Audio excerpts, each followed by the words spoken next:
A very good afternoon, everyone, and thank you so much for taking the time to join us today.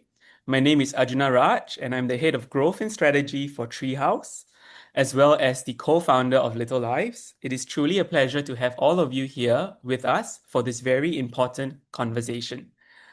AI is something that we have been hearing about more and more over the past few years. Initially, many of us thought it would only affect a certain industry.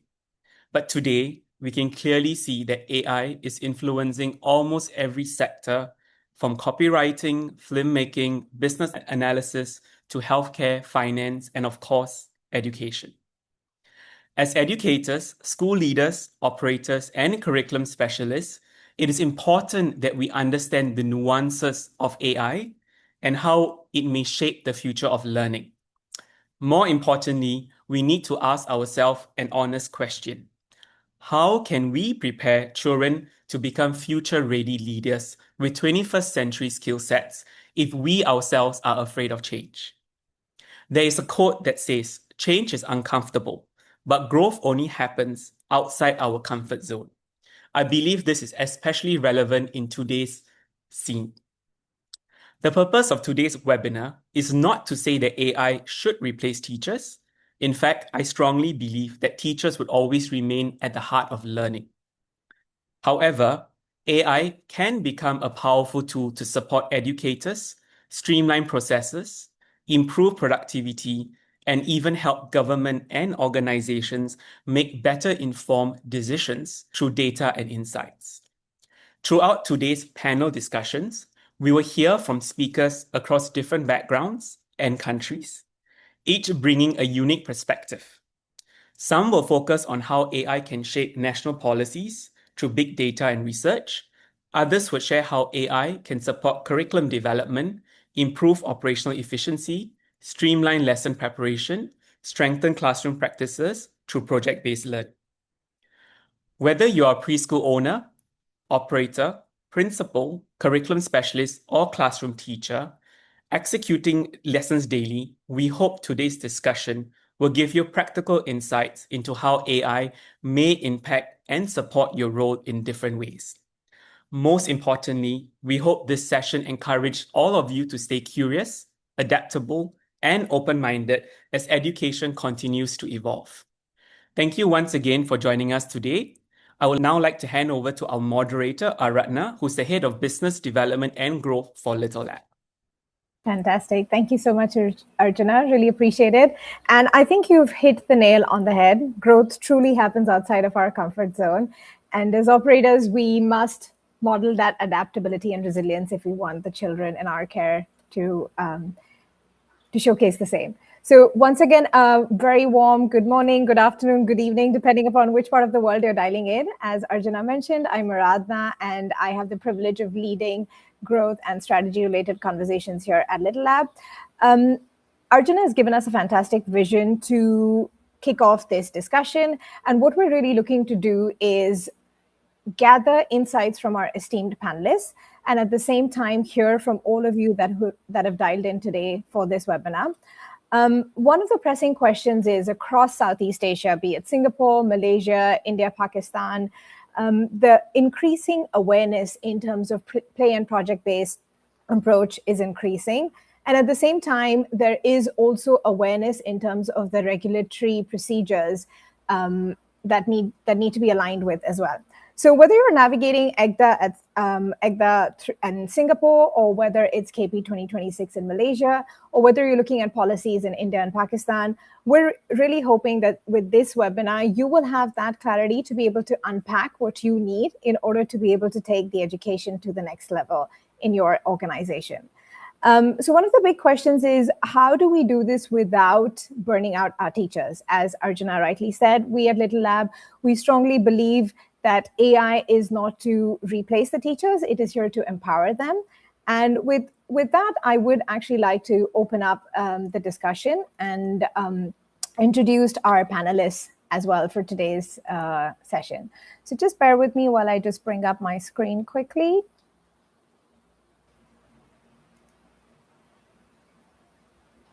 Is this better? Yes, go ahead. Fantastic. So what we're looking at is, in this webinar, we're really looking at things from a policy level, depending upon which country your organization is currently based in. So really look at that as the macro picture.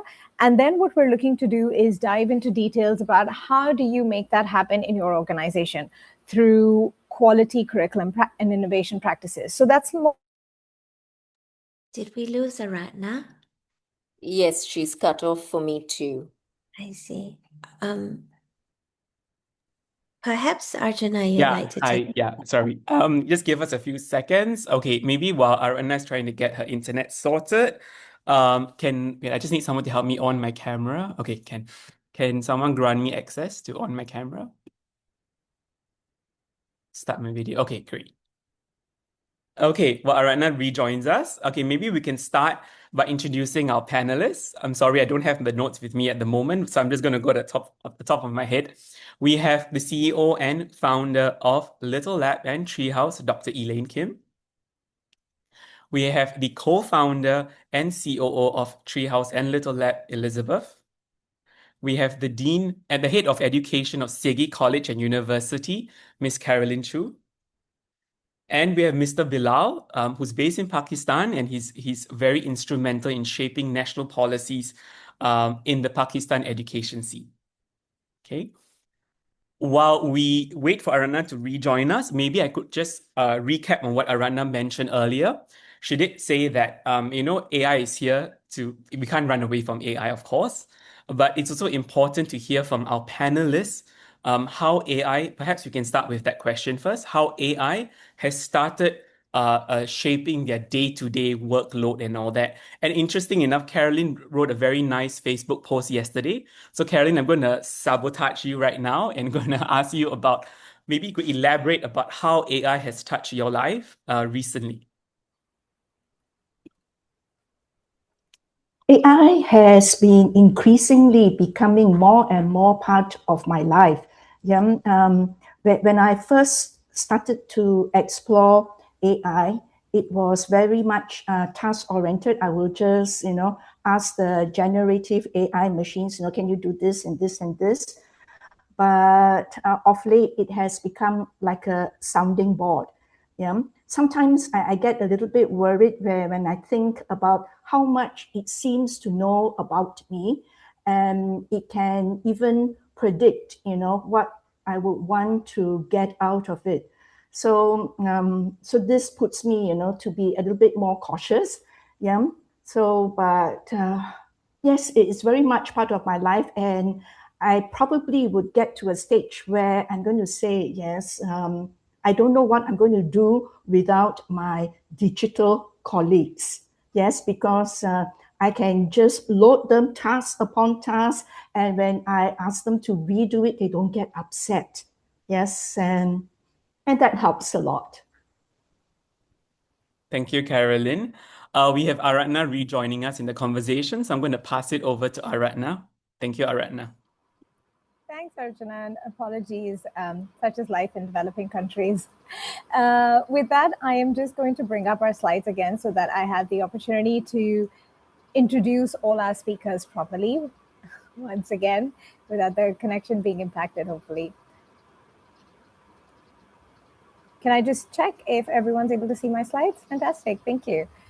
So, Carolyn, thank you so much for sharing your insights. I would like to start by introducing Carolyn, who was just sharing our insights.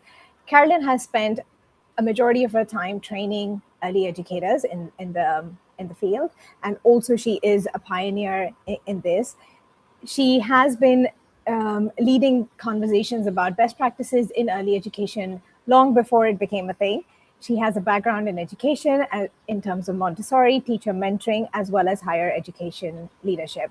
She is the master trainer for KP 2026. So I know many of you have dialed in from Malaysia today. So if you have any specific questions in terms of how this translates into your setting, please drop it in the chat and we will pick them up. And with that, I'm just going to pause there and check. Caroline, did you want to add anything to your introduction before we move on to the other panelists? Perfectly good, Aratna. Thank you. Fantastic. Thank you so much, Carolyn. And with that, I'm actually going to go a few slides up since my connection got interrupted. At the helm of Little Lab, we have Dr. Elaine Kim. She's a medical doctor herself, along with being a serial entrepreneur. She leads Trehaus from the view of what early education should actually be for 21st century. And she oversees Trehaus Method as well as Little Lab, which is our AI-enabled tech platform. We will be talking to you more about it later today. She is also the former CEO and co-founder of Crib, and she continues to play a very strong role in all palliative as well as philanthropic initiatives in Singapore. So with that, Elaine, I'd just love to check if you wanted to add a few words to your background and introduction. Very excited to speak to everybody today and share a little bit of learnings. I think what's important is that we are all educators as well. I'm very, very passionate about childhood education. I do believe it's one of the most important things that we can be doing in this world. And every educator here is so important because I think we hold the keys to one of the most important things that the world needs today, which is raising the next generation in the right way. And the early years is so foundational, so important. So every single educator is working in this space. I am in this because I know the legacy and the impact is going to make maybe more than anything else that anyone can be doing. So I want to thank every educator who's here today. Yeah, and look forward to sharing more and learning more today as well. Thank you, Elaine. Thanks for your warm words.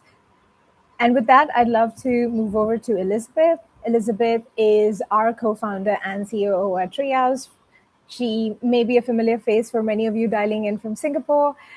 She is an educator herself, an entrepreneur, and a parenting coach. She has wealth of experience when it comes to early education, both in public as well as private settings. She has been former tertiary educator, specifically in project work, also along with communications, critical thinking, and current affairs. She does routinely consult on curriculum designs to loads of different organizations. And she is a frequent face when it comes to parenting topics. So she writes and trains parents in terms of communication, conflict resolution as well. With that, it is my privilege to hand over the mic to Elizabeth to say a few words. Hi, everyone. Just want to say hello, and I'm hugely passionate about early childhood education and very, very specifically loving the topic that Carolyn has already started talking about, which is our digital colleagues and how we work with them and partner with our digital colleagues in this age. So looking forward for later. Thank you.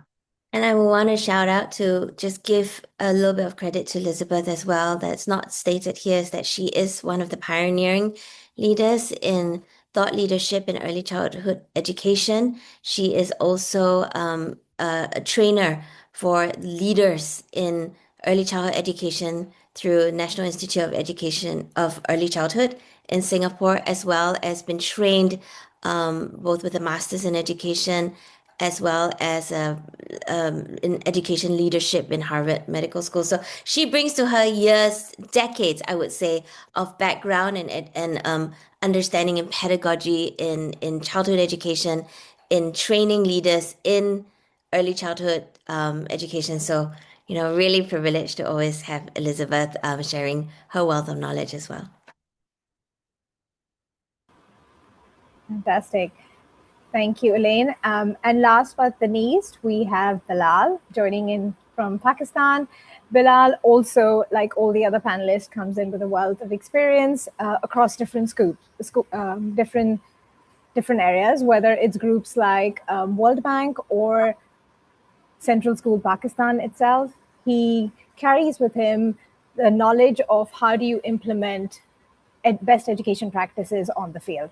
He works very closely with many organizations and guides them on best practices for teacher training systems, along with broader assessment frameworks, as well as what is required from a governance perspective. He is an enthusiast when it comes to anything that helps transform education. And with that, I'd love to hand it over to you, Bilal, to check if there's anything you wanted to say for yourself as well. Thank you very much, Aradhana, and everyone. I mean, I'm really excited to be part of this panel. I'm really confident that I'll really go away with so many new things today. I'm talking to Elaine and Liz after quite some time together.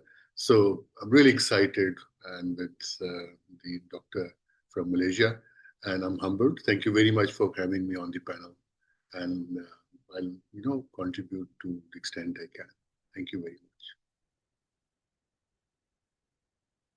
Can you hear me? Yes, we can hear you. Thank you, Bilal. Thank you. So yes, with that, I think what we'd like to do is we would officially like to kick off on the topic. So as most of you are aware, the topic for today is how do we use AI to meet national education standards? And we're really coming at it from the perspective of what does the policy mandate or expect you to do, distilling it all the way down to practice. So one of the things I'd love to do is, Bilal, I'd love to begin with you to understand what your views are based on your experience in the field in terms of the policy level impact or the big data changes that you're seeing, and how is AI actually being implemented in classrooms, and what are your views on which are the best practices around this? Thank you. Well, thank you very much, Radna. Before I move on to how data can and how data would be able to help the governments and the institutions form policy and all that, let me give you a little perspective on how the travel from kind of access to education to the quality of education has shaped over the last 10, 12, 15 years. So, in these developing countries like ours, we've been struggling with, giving access to students, making up those missing facilities, making sure that all the students in the, public sector schools have access to toilets, they have those boundary walls, they have reasonably good classrooms, the classrooms are well lit, and their classrooms have those white or black boards where teachers can write and each student can, see what the teacher is writing from a reasonable distance and all that. And then we also had this challenge of making sure that teachers are attending to the school, and wherever the absenteeism is higher, how to control that. So, a large data regime started, at least in Pakistan, in 2006-07, where the government started collecting data on the access issues, on the issues of where there was a lack in the presence of the teacher, there was a lack in the presence of the students. And in about 7, 8, 10 years, the governments were able to take those teacher attendance levels to 93, 94%, down from, let's say, 80, 82%. So in 10 years, the governments were able to, shape that to 93, 94, which is the maximum given the policy that we have for teachers where they can take annual leaves and all that. And then from the students' perspective, the numbers then rose from 80 or 78% to again in the range of 90%. So the governments were really sure that now, since we've provided access to students, we've made sure that the facilities are there, we've made sure the teachers are coming to school, we've made sure that students are coming to school. Now comes the real part, and this was only possible because the governments were able to collect loads and loads of data on a daily basis. So a very, very comprehensive data regime was introduced where field officers would go to school. At least 70% schools were visited every month. So that gave government, loads of data to work on. But then in 2017-18, sometime, the government started thinking that, okay, now we've had lots of data on the quantification of how learning takes place, around all those areas that I've just talked about. Is now, since we've got all these things, is learning really taking place? And one of the indicators that they had in front were those crumbling results of literacy and numeracy drives that the government in Punjab was trying to do. So the government of Punjab was trying to ensure that at least every student had those minimum levels of competence in literacy and numeracy in terms of maths and Urdu and English. So these were three subjects that were, really pushed. And, some abridged curriculums were designed and teachers were trained, materials were developed.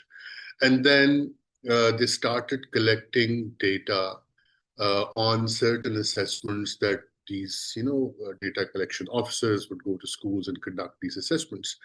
And these assessments would be compiled and would be presented in those, routines of 3 monthly meetings, and where the chief minister would, really head those meetings. And the government kind of realized that, yes, the development is there, but we still need to do a little more. So then came that quality regime, at least in Punjab, where in 2017, 2016, the government started thinking about recruiting some officers who would go to schools and collect information on the quality of teaching and learning at the classroom level, right? Now, loads and loads of data again was collected, and each AEO, Assistant Education Officer, and that's the designation, they would visit each school every twice a month, and they would, observe one class on a designated given tool, and they would report that back to the system. But because the system didn't have the support of the algorithms developed by the kind of AI that it can do now, very little was fed back into the classroom. So that was one relatively bigger gap that the government kind of faced. And, the large systems, for example, Punjab alone has more than 45,000 schools. Some of them have just been outsourced, but still they'll have 40,000 schools. So from those 40,000 schools, if you collect classroom teaching data once or twice every month on 12, 13 teaching or good teaching practices, you're talking about millions and millions of fields, and how those millions and millions of fields are feeding back into the system for the improvement, that remains a big question, right? So now with, I think this is kind of a great opportunity. With that kind of data, the governments were really restricted to design solutions, one size fits all, because they would have that national or provincial level information. That information would be used to design those solutions, and the school level, changes which each teacher was supposed to make. The government was not really able to develop those solutions for each teacher. So with now, this is an opportunity, and in Punjab, some of our recent meetings with the secretary and the chief minister's office, they have established an AI hub, and they are going to really use AI for shaping the policy for improving teaching and learning at the classroom level, and what not. So, what I see how AI would really help this whole world, at least Pakistan, shape new things, that it'll tell each teacher what to do for each child. So this is one great element that otherwise it is not possible. So you develop that algorithm once, you develop that application once, like the one Little Lab has, and it used that machine learning and AI capability at the back end and really helps teachers, and when we talk further, I'll give some examples from our experience of using Little Lab in Pakistan. It has been very, very, very helpful. So in collecting individual level data for each student, and then storing that data, and that using that data to shape policy on one side, and to help the teacher change and alter and improve and respond to the teaching and learning needs within the classroom for that particular child. I think this is the spectrum that AI is really able to help us. And this is what the future looks like. And I'm so excited that, yes, we would be, using that in near future. And the government is really up for taking it, right? Fantastic. Thank you so much, Bilal. And I loved the fact that you mentioned there are anywhere between 40 to 45,000 schools. I can only In imagine one the province. In one province. exactly. And I think we see a similar pattern in lots of other countries, not just where the panelists are based, but also where all the educators are dialing in from. So to your point, I can only imagine the hours that would have been spent to map that entire process. It definitely makes it interesting in terms of having a tool which will enable, almost supercharge the teachers and the educators involved so that we could really bring joy into the classrooms and teachers get more time for that. So with that, Bilal, I know there are some questions that have come in for Pakistan. So we will be moving to a Q&A later. I just wanted to let all our listeners know that's what we'd be doing. And one of the reasons we've chosen the panelists from different countries is so that we're able to give you that perspective. Sometimes there is this notion that problems don't exist in a developed country, whether it be Singapore or US. At the end of the day, there are changes that need to happen in the education system. So this is where our panelists are going to be shedding light. So some of the things that Bilal has mentioned, you will find some of our other panelists talking about that too. So with that, actually, I'd love to move over to Elaine. So Bilal, thank you so much for sharing your thoughts. It was fascinating, and particularly to see that high-level data and evidence-based approach that you were talking about. So Elaine, from your systems perspective, how do you think AI allows school networks to scale curriculum from a curriculum development perspective as well as lesson planning? And the goal obviously is to maintain consistency in the curriculum. So based on your immense experience, we would love to hear how you envision this unfolding in the future. So I really love Bilal's perspective, which really shares a very broad policy maker macro view of early childhood education and how they're really thinking about how AI can be incorporated to track progress, to be able to create change within the education system at scale. So I really love that, and I think it's something that's really we are seeing in education leadership across the board, across all the different countries.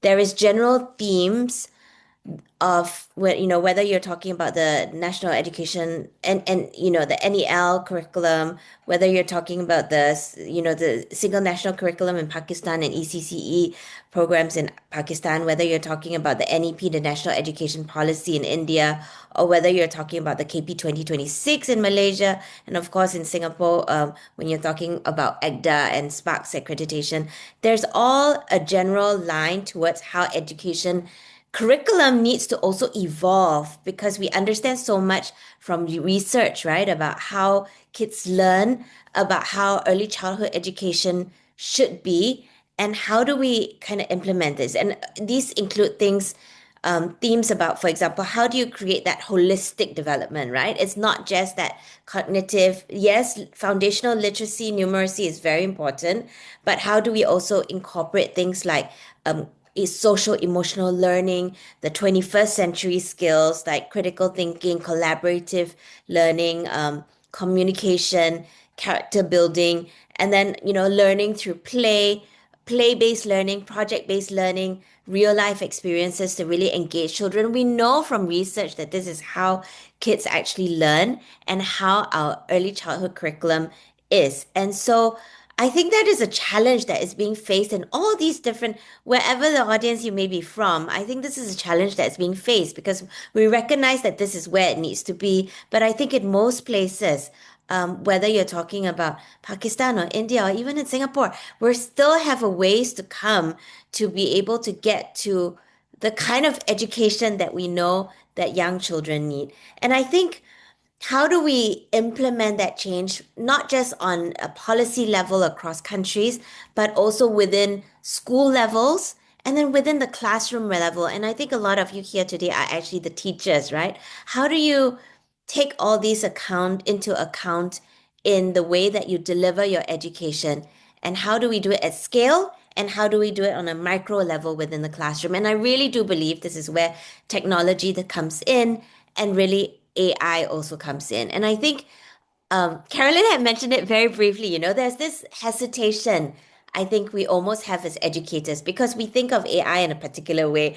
It's taking over the jobs, it's taking over kids are going to be interacting with AI agents instead of teachers. And I think we really have to change that lens and mindset because that is not how AI and technology will be used, I think, in early childhood education, right? It is not to replace teachers. We all here as educators know full well that you can never replace that human element, that human touch. Each of you teachers in the classroom, you cannot be replaced. But where AI and technology can come in is to lift up each educator. It is to enable and empower each one of us so that we're able to take all that learning, all that change that needs to happen, and we actually implement it into a classroom. We're empowered by it. We're made more efficacious by it. We're made more educated about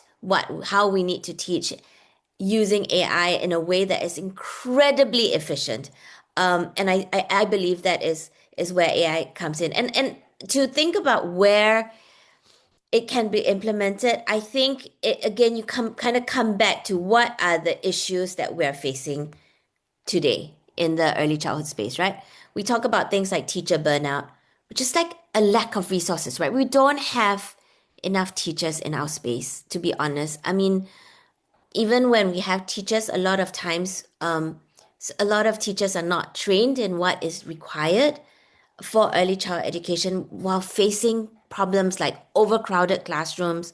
I know that there are some spaces like, for example, Bilal, you know this, right? In some of their spaces in Pakistan, we have a 1:60, 1:70 teacher-child ratio, so one teacher for 60 or 70 children.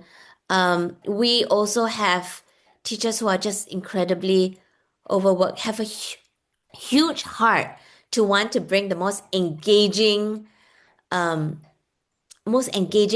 meaningful lessons to the children within the classroom, but you're dealing with teaching, but also having to balance creating lessons, creating lesson plans that are meaningful, creating the resources for the lesson plans that are meaningful. So, so many teachers come and say that we love it, but we burn out because there's just not enough time and energy to be able to dedicate that towards the kids.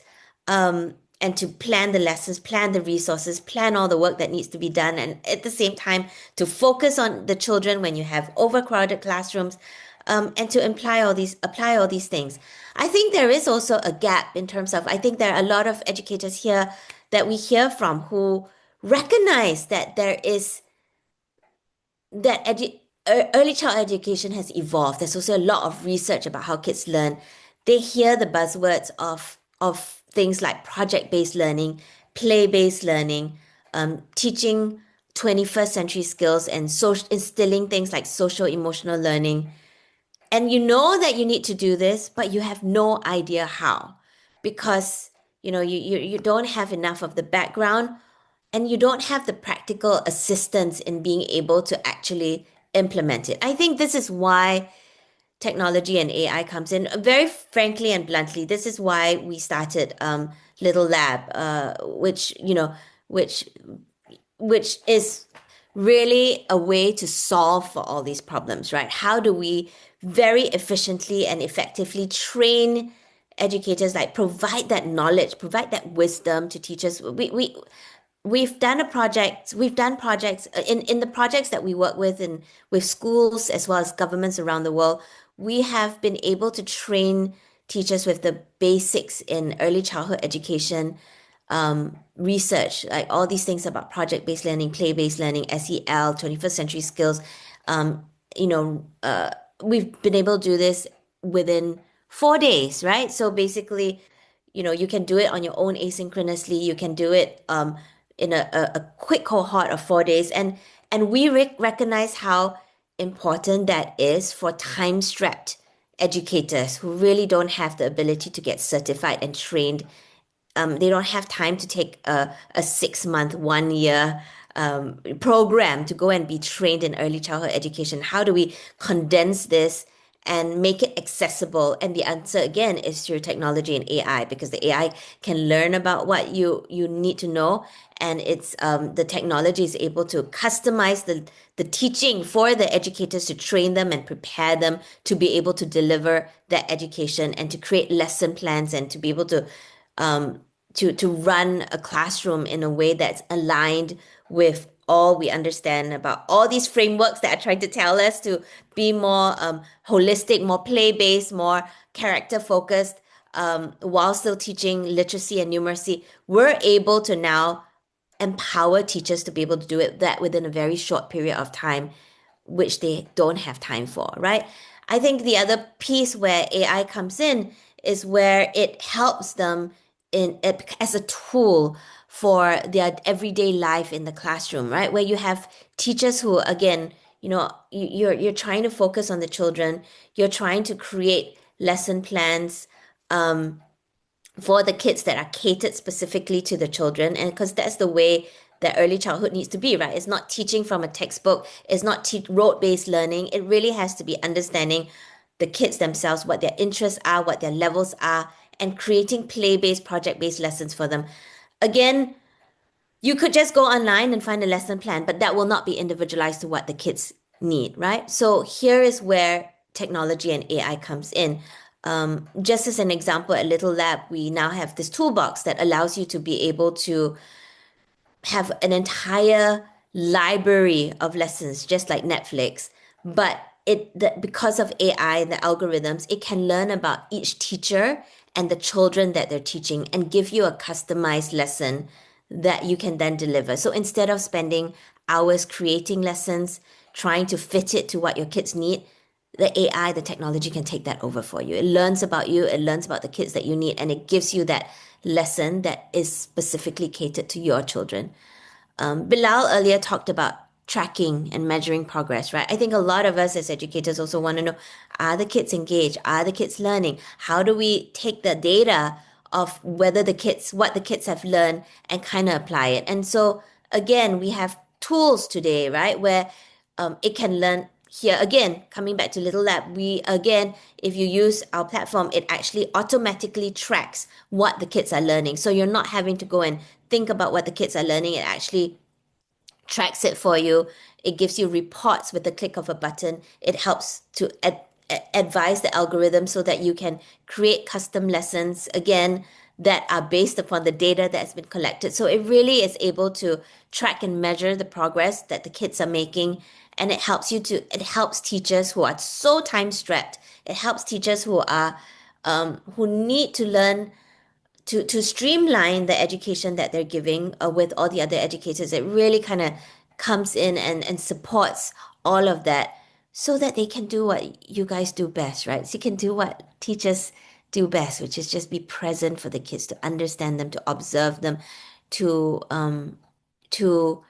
really guide them in their learning, to facilitate them in a very real, personal, human way that technology will never be replaced, but technology can empower you to do it in a way that makes you efficient and does not burn out, that takes away all the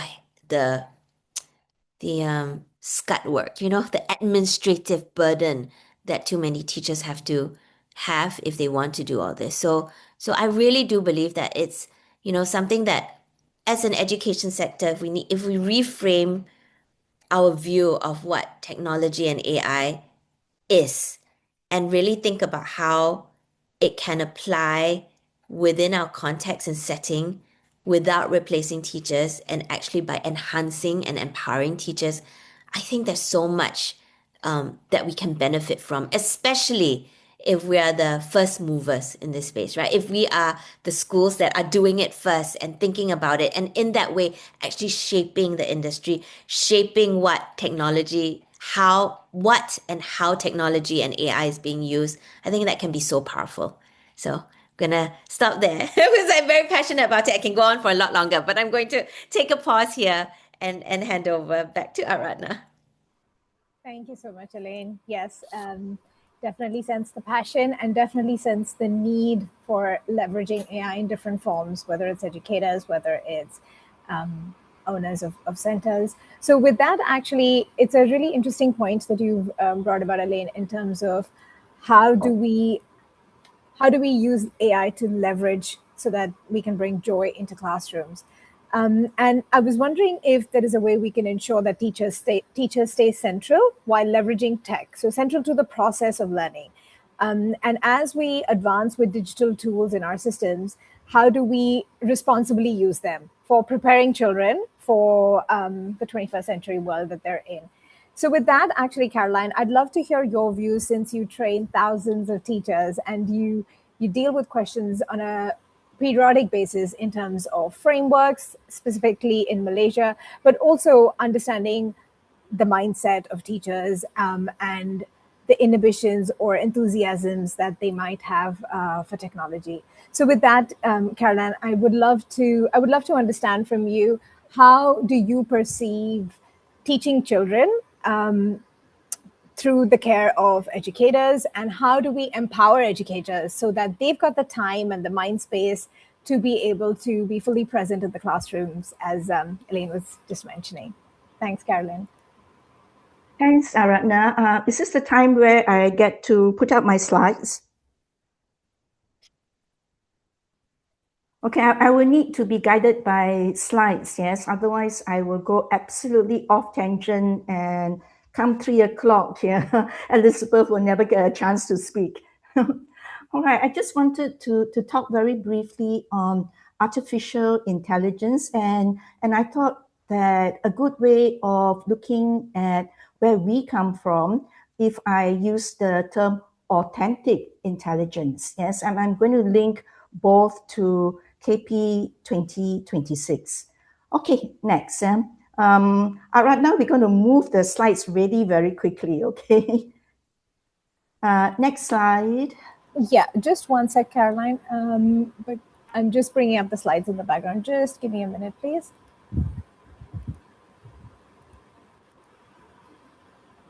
Aradhana, the slides were already up. You know that, right? Yes, I do. I only have the first one, Elaine. So I'm just double checking if there are more in what Caroline sent. Yes, there's more than one. Yeah, so the first one, I think in WhatsApp, only the first one came through. So just Yes. shouldn't be more than a couple of seconds. Thank you. I wonder if, Carolyn, are you able to share them directly yourself on your screen? I'm worried, yes, with internet connection, yes, I probably fall out of the call. Okay, so we'll just move very quickly, because I'm going to look at AI in terms of KP 2026. KP 2026 is the curriculum prasekolah or preschool curriculum in Malaysia, and it was recently launched late last year. So it's something very new, something very exciting for the preschool educators here in Malaysia. Yes, and what I appreciate about the KP 26 is the fact that it has taken into account the use of AI by young children. Yeah, so we don't actually need to teach children about AI because they are living with AI in their daily lives, yes, based on what they hear, based on what they see, and based on what they interact with.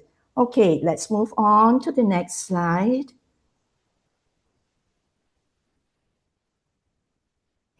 So this is the new curriculum that was introduced, and I love what Elaine said, because our curriculum had all the keywords that Elaine talked about, being holistic, with a focus on social and emotional learning. It's got play-based, it's got project-based. Yes, so it's like everything that makes up a good curriculum is in this new curriculum. And that's where I would say the challenge will begin for the educators in Malaysia. Next slide. Yeah. So if you look at our curriculum for the preschool is part of a larger 2027 school curriculum framework. And within this framework, we have 7 competencies. And if you look at 2 of the competencies, yes, we've got digital fluency as one of the competencies. And under multi-literacies, we have got digital literacy as well. And in Malaysia, yes, there is a lot of diversity in our preschool landscape, but having a national preschool curriculum sort of like unifies what everybody does. Yeah. So our latest curriculum is very vibrant, but it is also super challenging. Yeah. Next slide. Now. So I also wanted to draw attention to this particular slide. A lot of our material is in the national language. And if I put it through my wonderful digital colleagues to do a translation, there will be, so many typos that I'm not going to go down that road. So basically, if we look way at the bottom, it's prasekolah, which is preschool. So in preschool, we use the same framework, and our focus is only on communication, social competencies, and character formation. Then when we look at something called Tahap 1, Tahap means level, yes, and then we've got Tahun 1 and Tahun 2, which will be year 1 and year 2. This will be the standard or the primary 1 and 2, the mastery of literacy and numeracy, and again, character formation. Then we move to the second level, which will be the standard 3 and 4s. Yes, and the focus is on the application of the skills, the knowledge, and the values, and again, character education. And I believe Dr. Elaine also spoke about character education earlier on. Then when we come to level 3, which is the year 5 and the year 6, it's on the analytical and the innovation skills, again with character formation. So you can see the character formation, it says pembentukan character, and it continues right up to the secondary schools as well. So while Malaysia recognizes the need for our learners to be digitally fluent, there is a very strong emphasis on the authentic intelligence. What makes us human? What makes us able to make sense of the world that we live in? So moving on.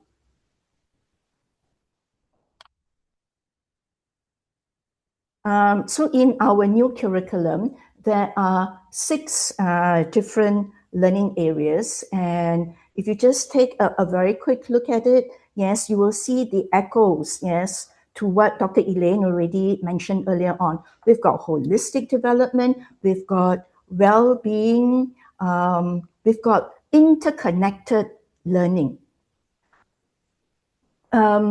This for us is very exciting because you need to see our previous curriculum to see how we have been directed step by step what to do. Yeah, and then suddenly we now have a new curriculum where we are no longer so well scaffolded in terms of lesson 1 do this, lesson 2 do this, and so on and so forth. So the teachers now have the onus to make the curriculum come alive by thinking for themselves. Okay, I've got learning standards.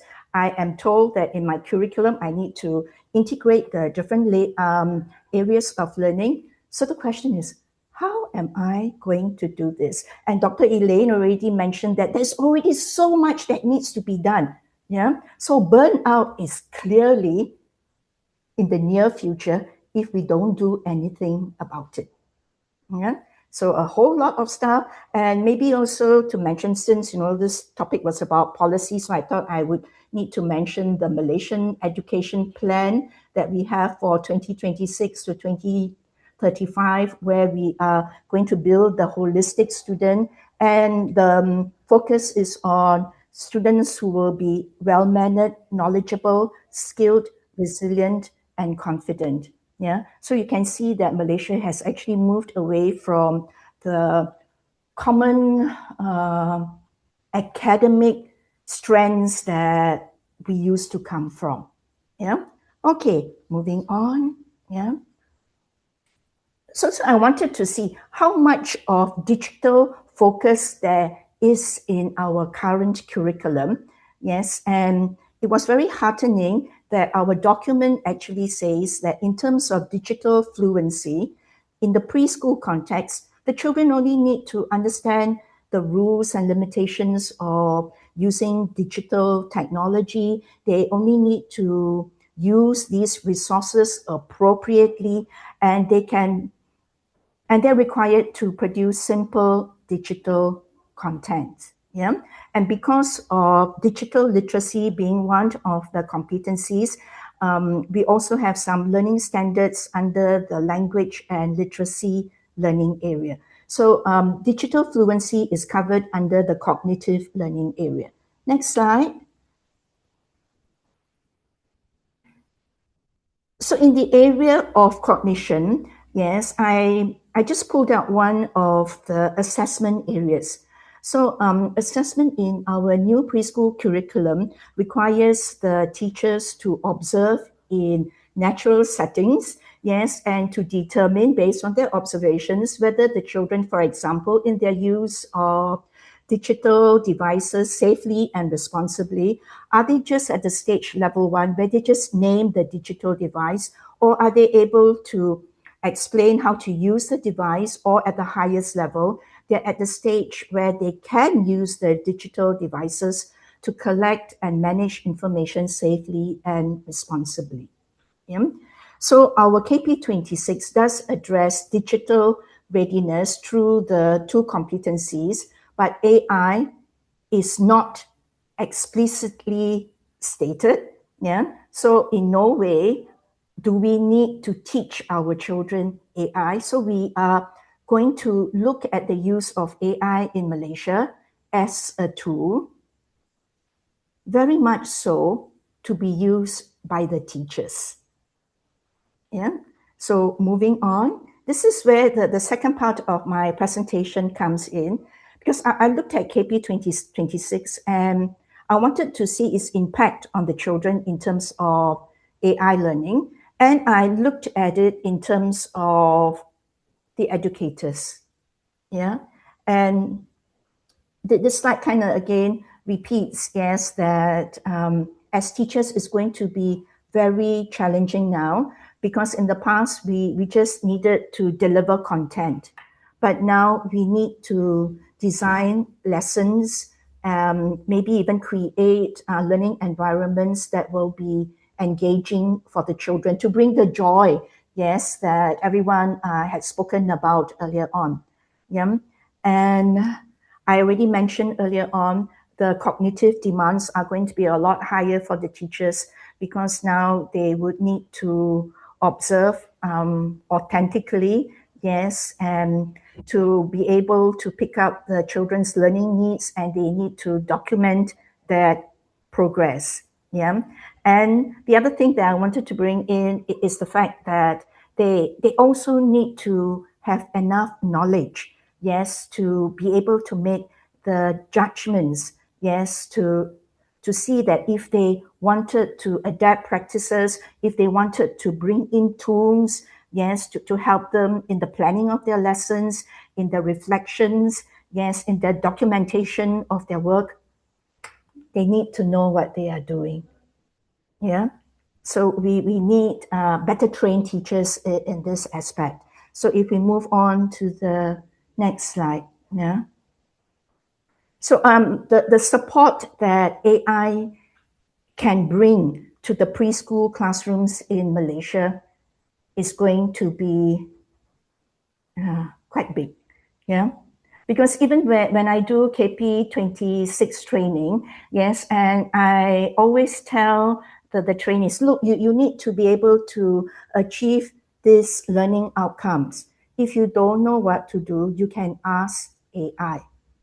But on hindsight now, just telling them that it is not enough. It is not enough because they need a whole lot more knowledge. They need to understand what AI is. They need to understand that they cannot just follow blindly. Yes. Otherwise, what Dr. Elaine spoke about, that the heart of teaching will be gone. Yeah, because no longer are the classrooms going to be places where the heart of the teacher lives, because this is what we want. We don't want the heart of the machine, assuming that machines have hearts. Yeah. So so we don't want the machine, yes, to take over the classroom. Yeah. So sometimes when we say AI is not going to replace the teacher, sometimes when we use the term AI, nobody kind of like, or people have different interpretations of AI. The reality is AI is a machine. Yeah. So let's not have the machine replace us. But what AI can do, and I love the term that Dr. Elaine used, empower us.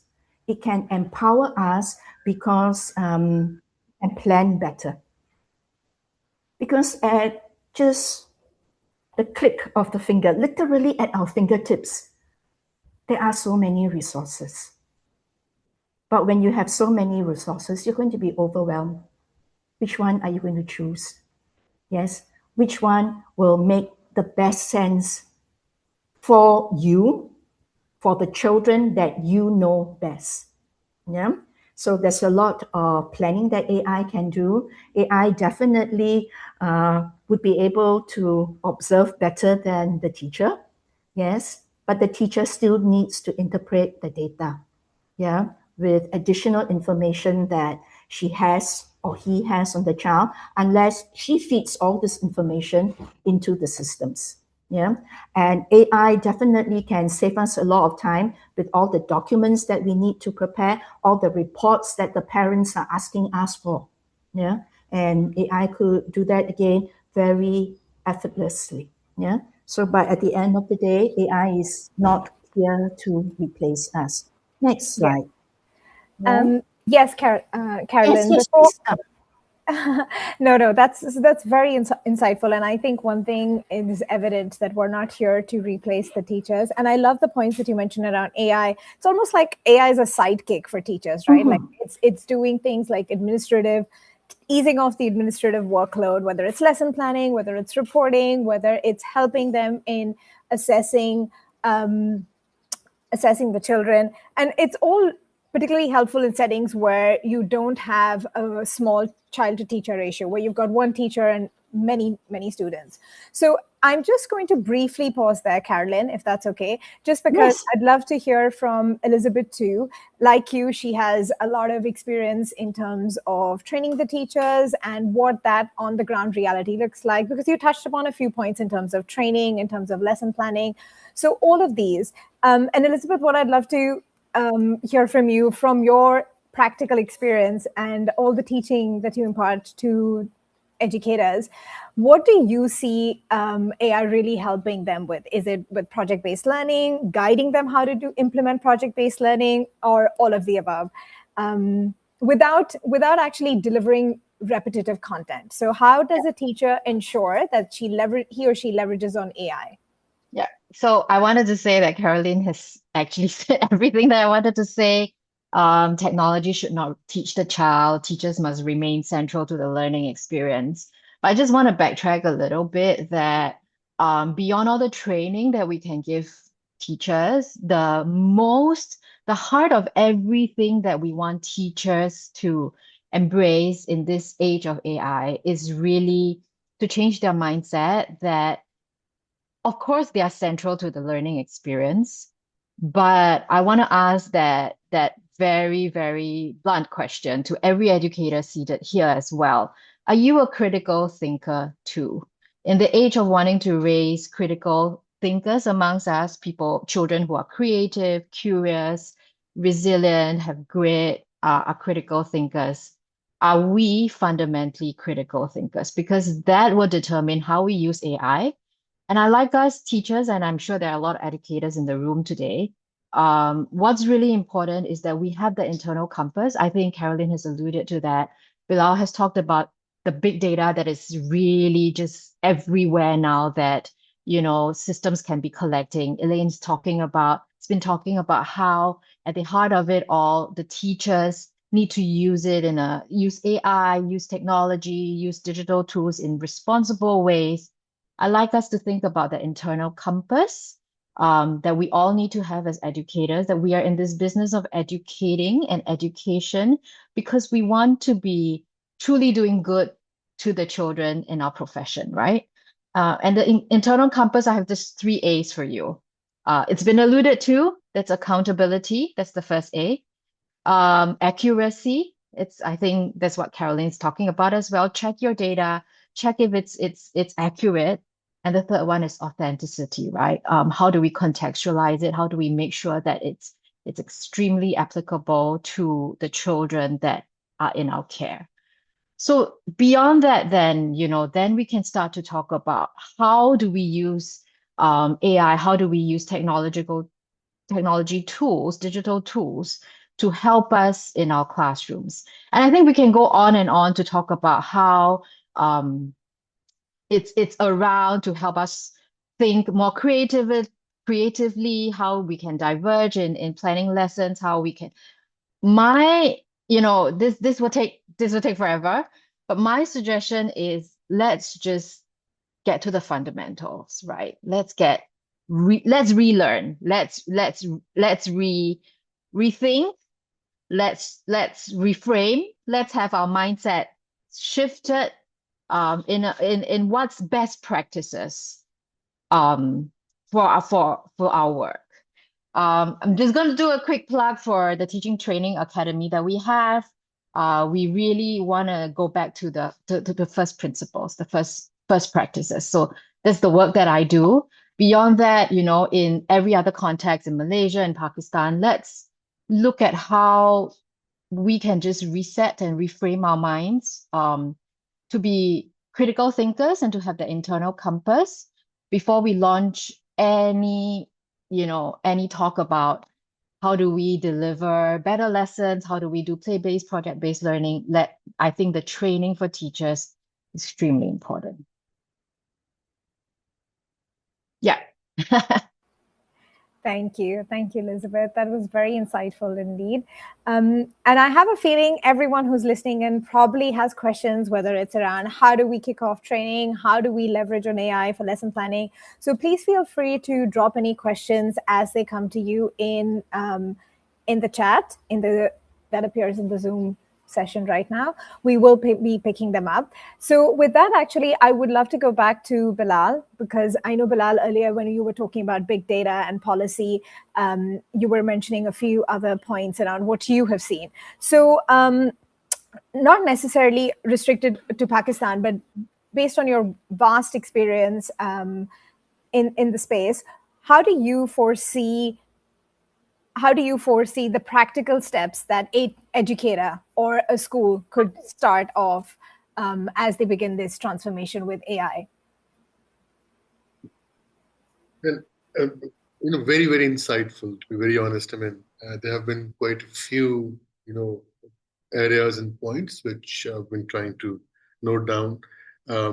We've talked about this authentic learning. I really love this term. Because I love the term authentic assessment, hence I love the term authentic learning, because both of them go side by side, they go hand in glove with each other. And then what you just said, the joy of learning. And what is joy of learning is also what is joy of teaching. So both of them are two sides of the same coin. And as a teacher, the best thing a teacher enjoys is that light in the eyes of the student when they really show that they've learned something. So the joy of learning in the classroom is what the joy of teaching in the classroom is. And that relationship of joy is central to what a classroom teaching is all about. Now, I mean, what Liz said, yes, child is in the center, and this cannot go away. The teacher is there, the teacher cannot go away. And like all the other, these technology buzzwords that we've been listening to for so many years now, when a new word comes in, the policymakers and those who are the followers, they feel that, okay, I mean, this is the panacea to a lot of our problems. For example, some of the policymakers would think that, okay, I mean, we afford to make 110, 120 students sit in the classroom and let AI do the wonder. This will not. We'll have to remain intact with the basics. And basics of teaching are good teacher-student ratio. Where AI can really come in is collect authentic data. And authentic data for early childhood education is where the students are really engaged in learning process. And you capture that learning moment when the child really demonstrates that, yes, I have learned. And when you're able to collect that or, really picture that bit when the child has actually demonstrated, that authenticity is what AI can really help you with, design something in the next lectures and all that. So I think one misconception about AI and about every technological or every advancement that comes in that needs to be rubbed off is that AI is the solution to everything and AI will replace teacher. AI cannot replace teacher, right? The teacher, that social emotional learning that takes place, which is the very essence of early childhood education, the social emotional development, what Liz talked about, critical thinking.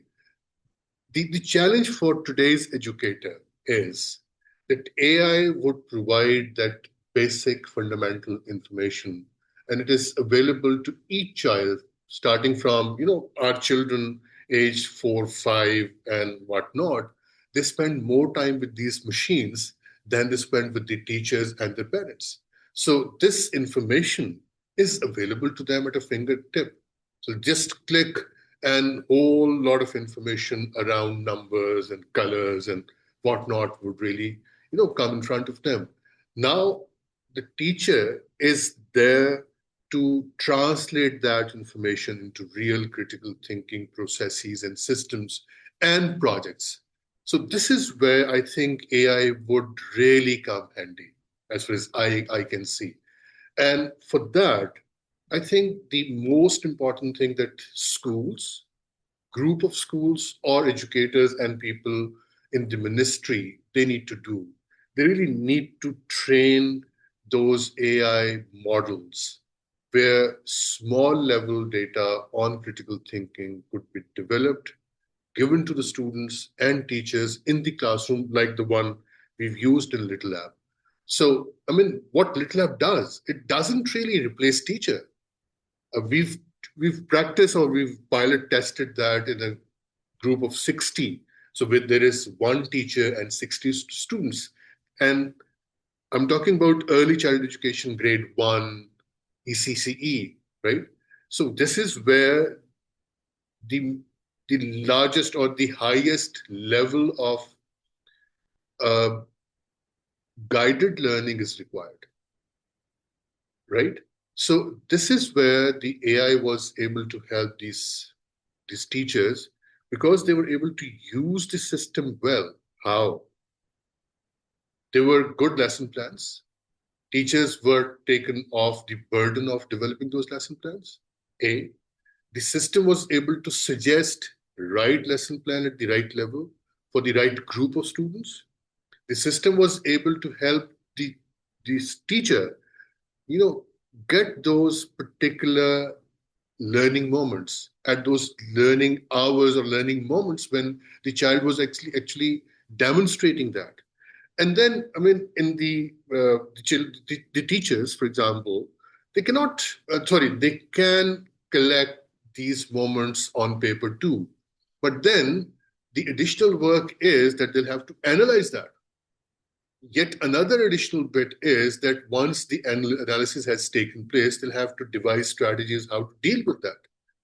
So now, if the system is authentic, the system is perfect, the system is useful, the system is contextualized, that's the key. So then the system can really help the teacher devise those strategies or suggest those strategies. And I'll give you an example.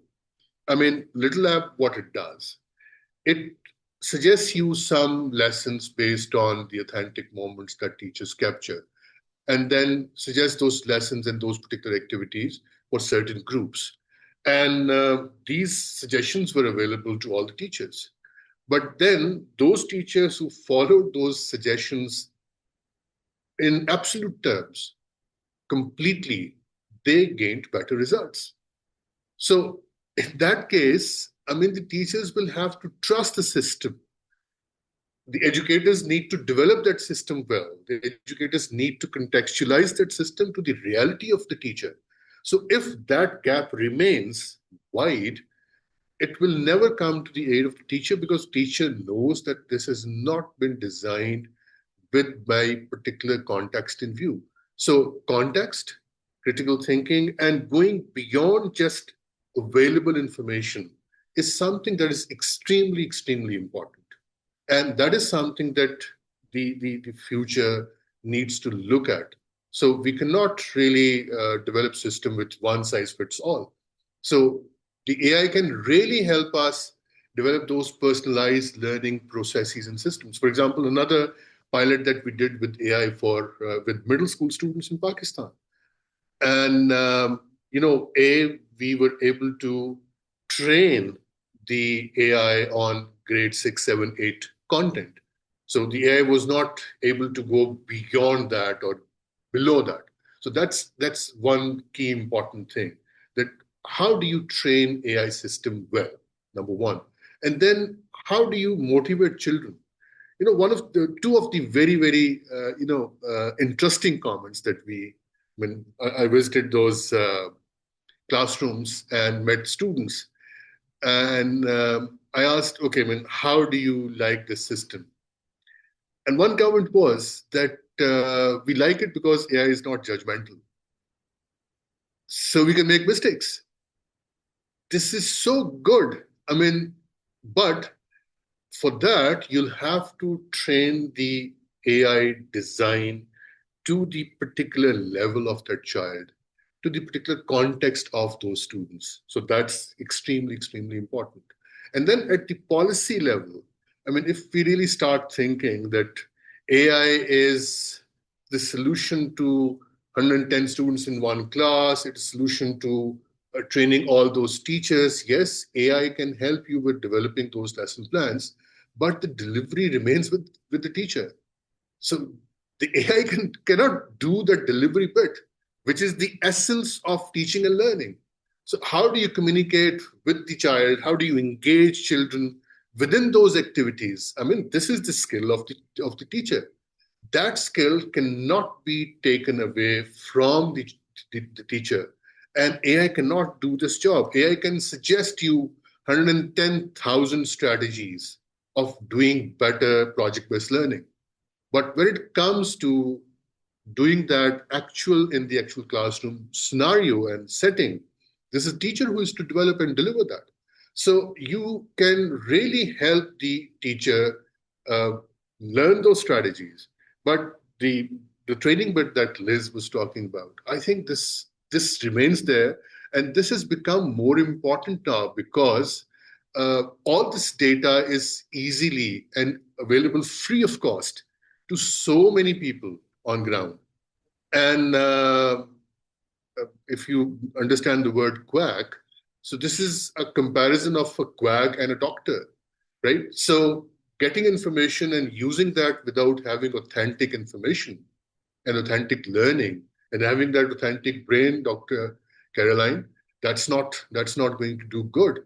So I mean, in order to do all that authentically, we are now in a more difficult situation as far as I can see, to be very honest, because now everybody feels that AI can do everything. You just click one or type two, three different prompts, and that's AI's job to give you pages and pages of information, right? And then without having the full context and understanding of the background information and knowledge and skill, when you try to apply, you become a quack and you put your children at the risk of losing so much. So I think teacher remains in the center. AI can only do so much by providing that particular information, those strategies, those ideas which can help teacher do better.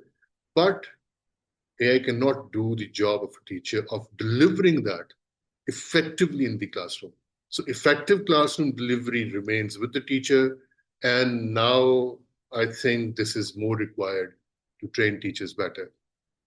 Yes, I was going to say that all the more we need to look at sharpening that critical ability of teachers right now, and our generation of teachers that we are raising up, this generation of leaders as well. They need to know that AI can make mistakes, and it's not the be all and end all of everything. So sometimes I'm very worried about our scene right now. I mean, I'm speaking for Singapore actually, that teachers tend to think that this is easy, this is the easy way out.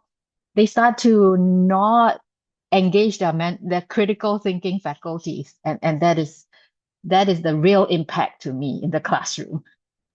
I also do worry about the same thing, when you're talking about teachers who might be thinking about AI, it's like, oh, I can ask ChatGPT to write a lesson plan for me. It's really, you can't do that, right? Because the way that the data is trained in the world, it's you're drawing from a lot of different data, and at least in today's world, you can't just go on ChatGPT and ask them to write a lesson plan for you, right? You can't.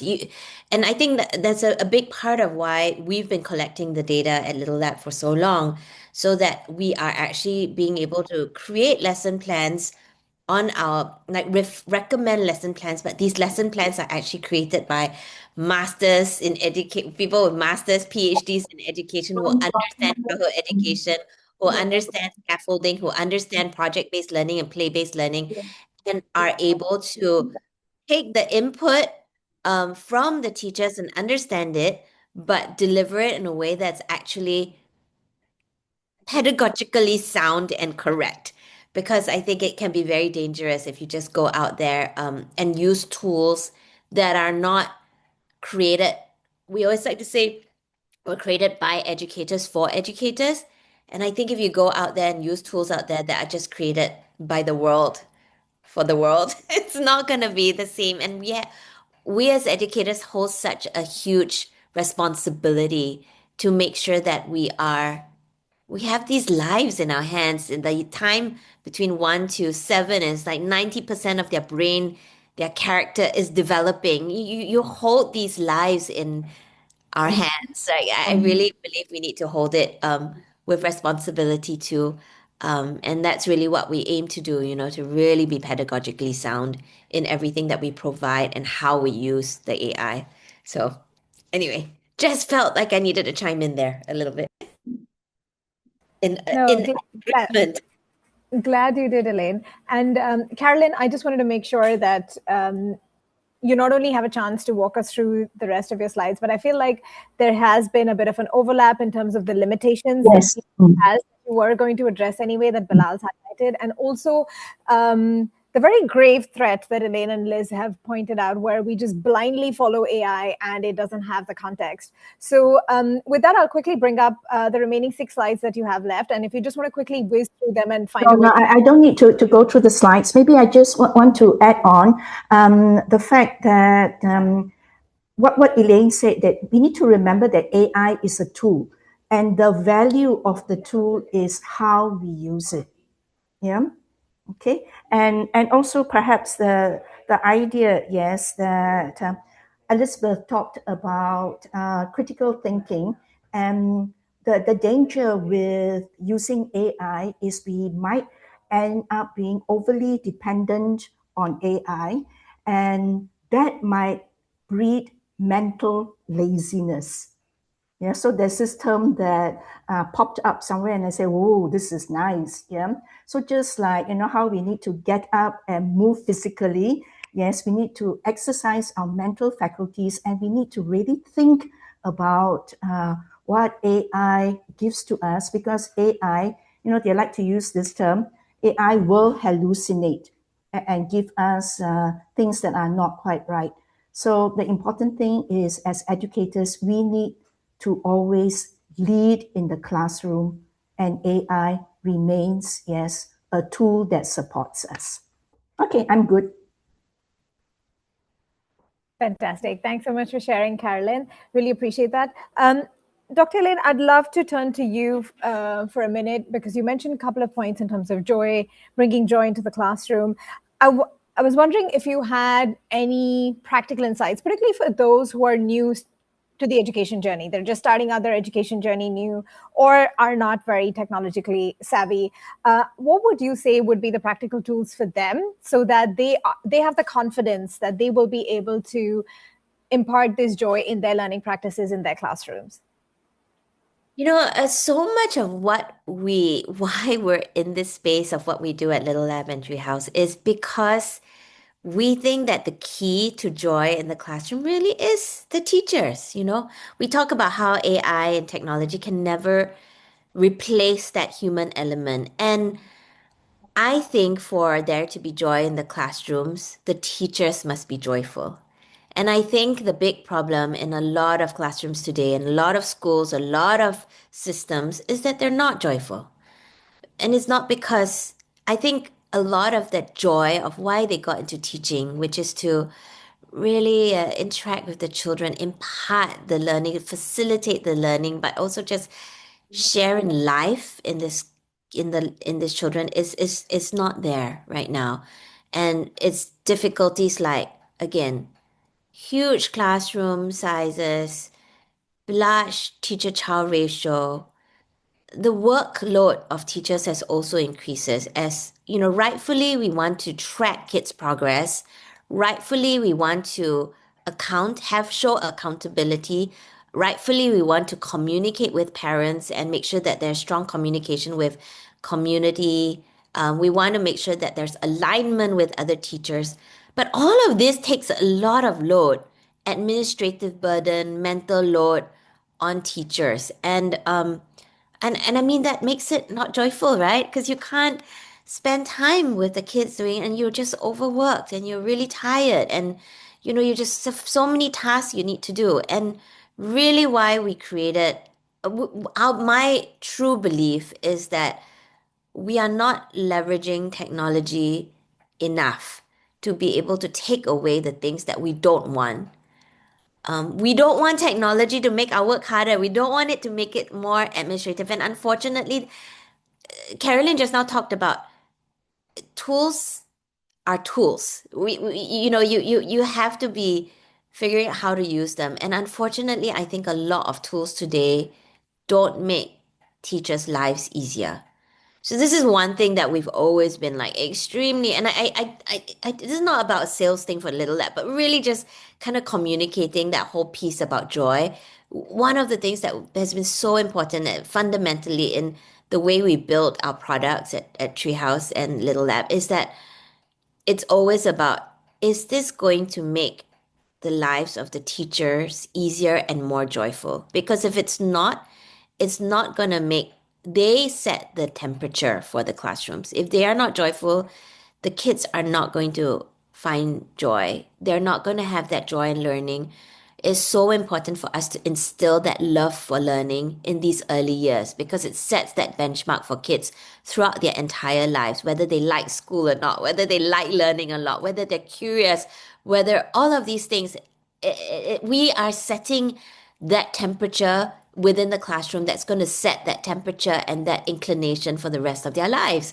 So it is so important for us to make the lives of teachers easier. And I think that has really been a core value of why we build every single tool I talked about it earlier. We're by educators for educators. The ones that who are building this are educators. We understand the challenges of the ground on the ground. We understand what sucks joy out of the lives of teachers. We understand what tools are really needed to make these lives better.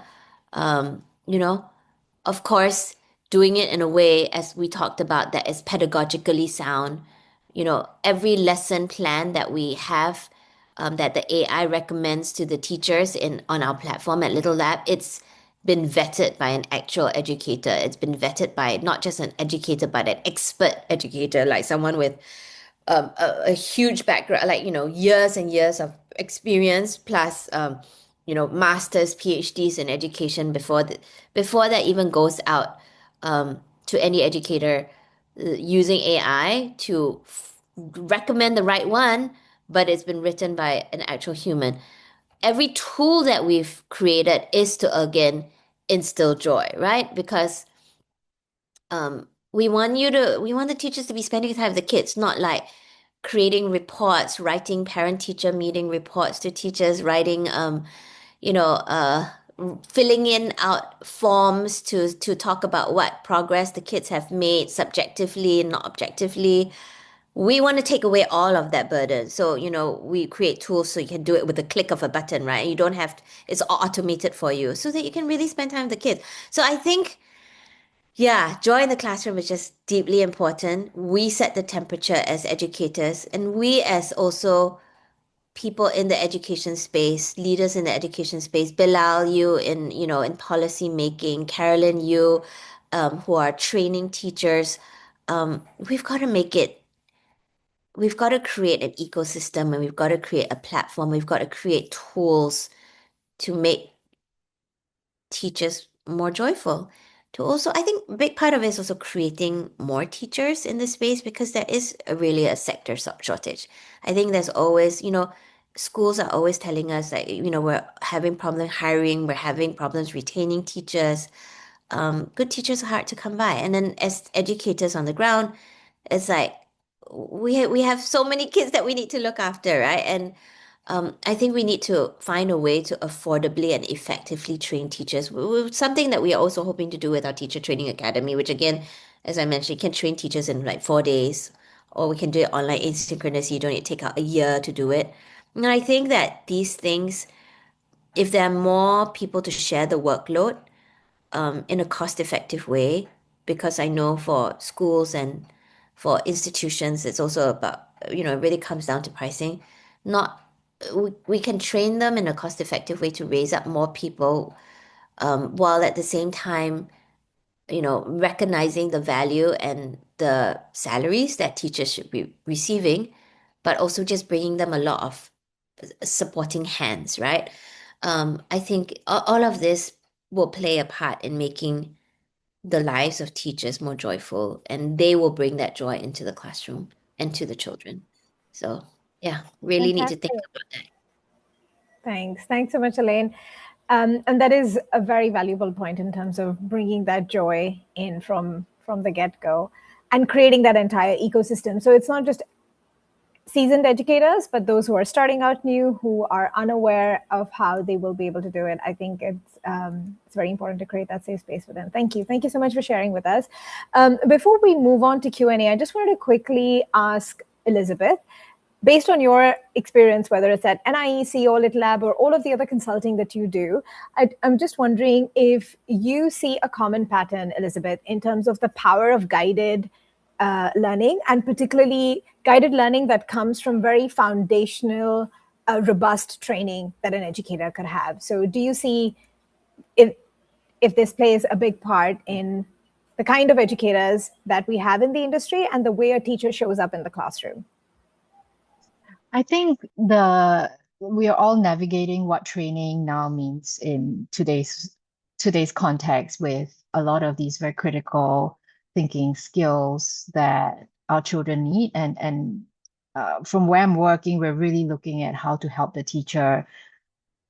What I always call this very, very, it's currency for us. The currency for us is no longer experience. The currency for us is really to relearn, unlearn, and to learn. And it's always pointing back to the basics, to the first principles, right? What really is the heart of teaching and learning, right? Like Bilal talked about, it's two sides of the coin. The joyful learning can only happen when the joyful teaching happens, when the teachers are feeling that they're supported by digital colleagues, that's also alluded to, and the fact that, teachers need to kind of think in terms of the world that our children are going to be growing up in, and the benefits of using, for example, any pedagogical approach, how that can be contextualized for the classrooms, right? And we talked about project-based learning. And I think project-based learning needs to really think about the skill sets that we want to be integrating, and everything needs to be very integrated and holistic right now. We can't be looking at things in silos anymore. But how do we, and in Singapore, we are constantly, thinking how this would work, right? And the national framework has already kind of mandated it to incorporate all the learning dispositions, to incorporate values and social emotional competencies, to incorporate all the domains that are either cognitive or physical, as well as creative and things like that. And project-based learning does really cover that. But again, I always say that whatever that is out there needs to be applied with that critical thinking lens, with that, that spirit of excellence as well that the teacher wants to bring into the classroom. And more importantly, that joy that they deep down need to have. And they need to go figure out how digital tools can really be a good partner and a good support for them. And that's how we should be rolling today. Fantastic. Thanks so much, Elizabeth. We do have some questions that our listeners had sent in. So what we're going to do is we're going to also just remind all the listeners currently, if you have any additional questions, please feel free to pop them in the chat box. We will make sure we get around to them. But what I'd like to do is start off with some of the questions that we've already received. So the first one, I'll read out the question. And Carolyn, I would love for you to shed some light on this. While this question has come from Pakistan, I have a feeling that there would be some of this that you have seen in Malaysia as well. So I'm just reading out the question as the educator has put it. The single biggest challenge I'm currently struggling with is managing an overcrowded classroom. While a standard classroom is expected to have around 40 students, I currently have over 110 students in a single class. This massive student-to-teacher ratio makes it extremely difficult to maintain discipline, provide individual attention, or execute lesson plans effectively. It impacts the entire learning environment. I would highly appreciate it if you could cover practical strategies for large classroom management and keeping students engaged under such challenging constraints during the session. So Carolyn, would love to start with you. And I know through one of our projects in Pakistan, Bilal and Liz will also be able to shed some light. But Carolyn, I would love to start with you. 110 children in a classroom. I'm going to assume that this is not early childhood. Would I be right in saying that? I think definitely primary. The user hasn't clarified if it's early childhood, but I think it's safe to assume it is primary school. Oh, okay. This is the time where I really would like my digital colleague to come in and help me with this. When you have a classroom that big, yeah, there are so many factors to take into account, because the age, the topic that you would be dealing with, because for some topics, yes, you can actually have 110 students and you can cover it quite well. But if there's a topic that requires a lot of hands-on learning with 110, I really cannot imagine how that can happen. Yeah, Liz, you have any idea? Yes, what we can do with 110 children, yeah, and one teacher? I'm actually going to reframe the answer to our question, actually, which is I think that we should not have classrooms with 110 children and one teacher. And this is really actually Bilal and Liz and I will also be able to share because we do have schools that we work with in Pakistan. Actually, not just in Pakistan, but we have schools that we work with in various parts of the world where they have those kinds of teacher-child ratios. Maybe not 110 is actually the highest I've heard so far, but like definitely up to 100 kids in a classroom in the primary schools. And that is it's just again when I talked earlier about the issue of resources is an issue. And how we have approached it is we really need to think about, well, whoever raised that question, you should reach out to us because we would then speak to your school about solutions to be able to help solve for this issue. So, you know, what we've done in Pakistan before, for example, is we have used our platform to train teachers extremely quickly. These are not teachers necessarily, they're just volunteers, they're caregivers in the community, but we are able to turn them into sort of like assistant teachers to be able to halve the teacher-child ratio. We have also implemented things to be able to evaluate the kids within the classroom to sort of help figure out exactly where the kids are at across 21 developmental goals, whether you're talking about literacy, numeracy, one of the social emotional learning skills. We're able to do a very quick evaluation within a number of days, play-based evaluations, to then determine what level the kids at, and then sort of sub-stratify the kids or recommend kids into the correct levels. And that allows with a lot of the issue with differentiation because obviously 110 children, even when you have 10 children, right, there are some kids that are going to be more advanced, no more than the less. And education needs to be differentiated learning and individualized to what the kids need, which it's very hard to do with 110 kids. But we help with that a little bit because we do the evaluation and help you to differentiate the kids and to then group them into the right groups, plus also give the AI recommended lessons that are catering to each of the groups and then track the kids' progress and then again give the recommendations that do that. So we're able to sort of like solve for that in and these are villages that we've worked with, some really, really low income, very poorly resourced places. And wonderful teachers with deep hearts to want to do something, but it's just like it's really hard. So this is where, you know, we try and come in and use technology to work with the schools, work with the school systems, work with the governments, actually the local governments, to be able to implement some of these changes to overcome the resource challenge that you face that leads to you having 110 kids within the classroom. So if anyone is facing similar issues with these crazy teacher-child ratios, reach out to us. We always love to help. We also do have a nonprofit arm that sort of like provides grant funding and subsidies to communities that are that could really use the help. And I think a lot of these schools with these kind of teacher-child ratios come under these very low-income communities in developing countries that we try to support through the mission-based part of our business, which is really supports with subsidies for communities that need that. So yeah. Liz and Bilal, do you want to chime in too? Yeah, Elaine, I think at the first place, such situation should not arise. I mean, a class of 110 students, one teacher is a very, very unhelpful situation, a very, very unhelpful situation. And some of the solutions that you have talked about, we have actually experienced them in Pakistan and we have implemented some of that. And I must give a disclaimer that yes, there is so much that you can achieve out of this situation because this is not ideal. Okay, so this remains that particular thing there.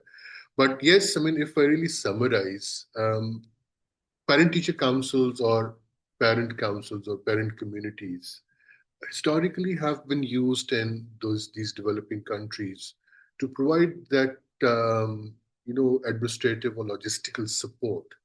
So they have been generally kept away from providing that pedagogical or teaching support in the classroom, right?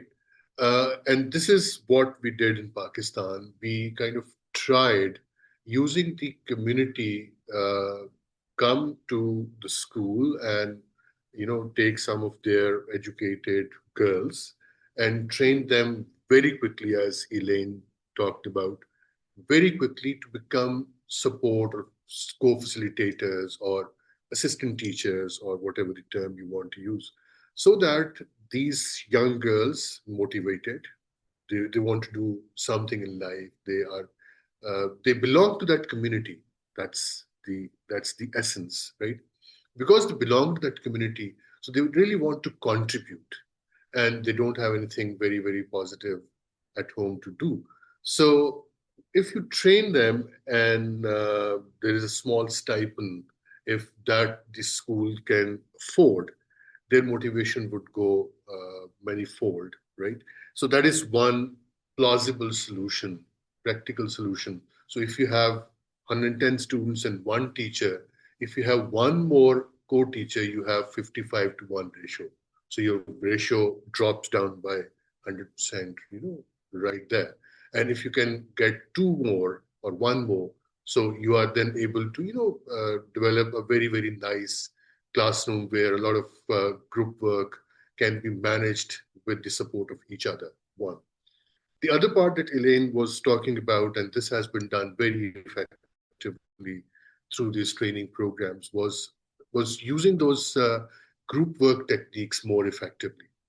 So if the teachers are taught how to use group work, where if there is no co-teacher, then you have those students available. What Elaine just talked about, that if you're able to group students according to their levels, and this is what technology can do well, right? So you can use those students at the higher spectrum of differentiated learning with those students who are struggling, and you can make them come to your support, and you can create a very, very engaging classroom.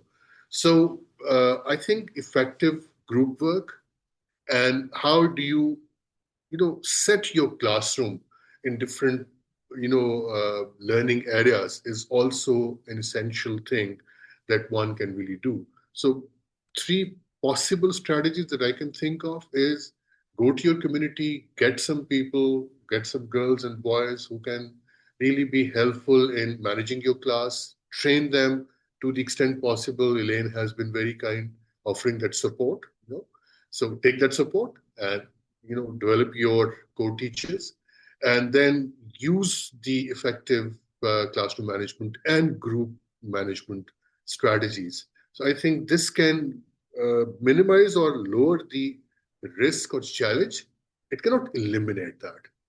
The elimination is that you have appropriate student-teacher ratio. I mean, that's the ideal situation. Fantastic. Thanks, Bilal. I love how you concisely put that into three possible strategies. So I hope the person who raised this question is listening in, and please let us know if you're able to implement any of this in your classroom or your school. Otherwise, get us to talk to your school. Maybe we can try and help that way. So with that, I'd love to move on to the next question. I'm mindful of time. Liz, I'd love for you to shed some light on the next question that we have. I'm just going to read it as we have here. So this is also from one of our listeners who sent this ahead of the webinar. I'm reading the question as it is. One of the biggest challenges I'm currently facing is balancing meaningful lesson planning with student engagement, especially while adapting teaching methods to different learning levels in the classroom. I'm also interested in learning more about practical strategies for parent communication and maintaining student motivation in today's learning environment. So any insights, Liz, specifically on these 2 points around balancing the lesson planning with student engagement and adapting the different teaching methods to the learning levels? Thanks. Wow, that's like the job of a teacher every day. It's so much in one question. Thank you for that question. And I'm sure the struggle is real. I always believe that if you engage the children, you will not have as many classroom management issues. So always going back to, am I truly engaging the children, and what does engagement mean? So the learning piece may not happen, but the teaching piece can be kind of fixed pivoted, reflected in a very meaningful, intentional way. Every time I lecture, I tell my students who are teachers that I only have 3 words for you, and if you take away these 3 words, you would always do well anywhere you go, and that is know your children. And I think just knowing your children is more than enough. That is a chock full of a lot of questions to answer. And again, digital colleagues can help, right? We can train our digital tools to learn about our children a little better. We can make it a little bit more contextualized. But unless we know the children, unless you know your children, you will never be able to truly answer, how do I manage the classroom better? You will never truly be able to answer, how can I teach better? How can I use what strategy? And always, I think going back to the basics, going back to the first principles, right? Knowing your children, knowing what are their needs, abilities, interests. Again, using digital tools to help generate and functional data that we can use. It's all these things. And this again involves a whole level of critical thinking. I want to know my children in a very critical way. So I think it's a very loaded question. It's really hard. But let's tackle the basics first. Just knowing our children. Yeah. Thank you so much. Carolyn, I'm sure you can chime in as well because you train teachers and you will have a wealth of experience to lend to as well, you know.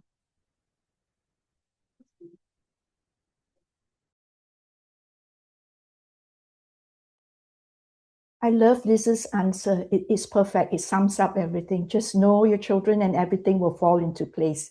Simple, but true.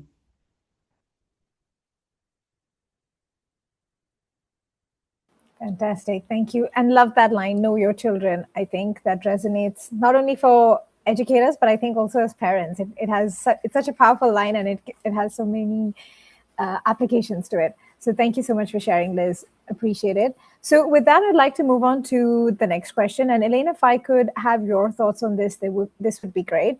I'm going to read the question as it's come in. It reads, one of my biggest challenges is parent communication and students' character building. Some students work after school due to financial difficulties, which makes them mature and independent at a young age.